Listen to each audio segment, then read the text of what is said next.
As cabinet ministers, by being accountable and transparent, you make a clear statement that not only are you willing to make commitments, but you are prepared to take responsibility for your actions.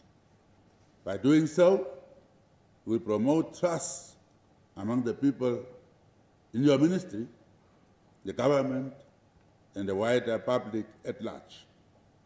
By assuming the responsibility of representing the electorate, you have entered into a social contract entrusted to protect the interests of the people.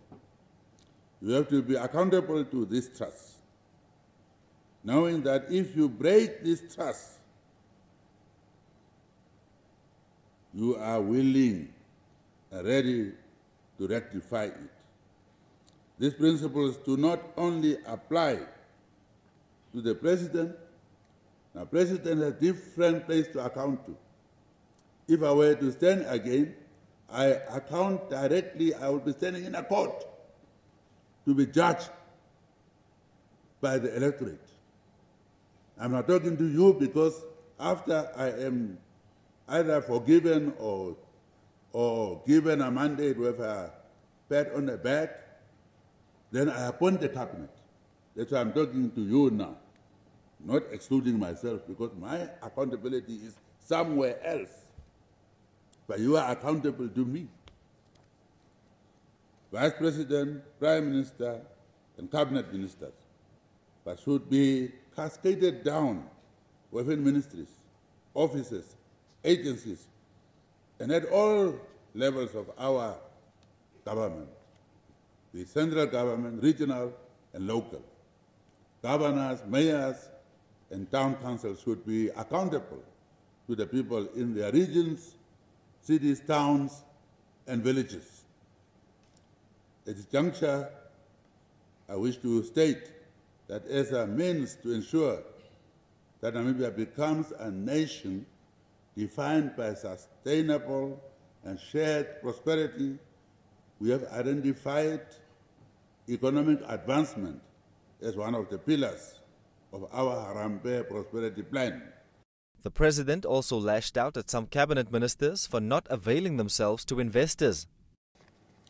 I'm disappointed to note that on many occasions cabinet ministers do not avail themselves to meet with local and international investors and are sometimes evasive, leaving many entrepreneurs stranded and unable to effectively pursue their business ideas. Sometimes it is best not to make a commitment, it's true, but once you have done so, you need to be accountable to fulfilling your end of the bargain.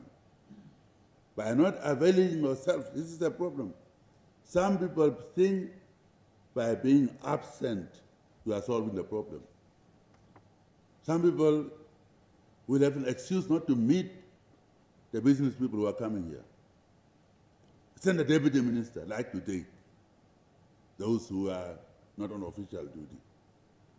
How do you send deputy minister on the first day of the cabinet? How accountable are you? Dr. Geingob further hit back at criticism over government's timing of addressing the issue of shacks in towns.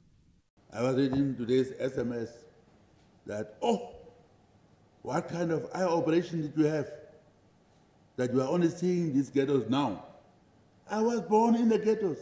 I'm not like other you guys who were born in the hospitals. I was born there. I have families there. I go there. I don't have to report to you I'm going there. I go and ask my security guys. After church, I change, I go with private cars. And I'll show you pictures. So don't lecture me about ghettos. I grew up in ghettos, and I work in American ghettos even. So ghetto life I know. Informal settlement, unauthorized. People come into bright lights. We are addressing that issue. He further cautioned against personality cults, egos or silo mentalities and urged cabinet ministers to foster a culture of accountability.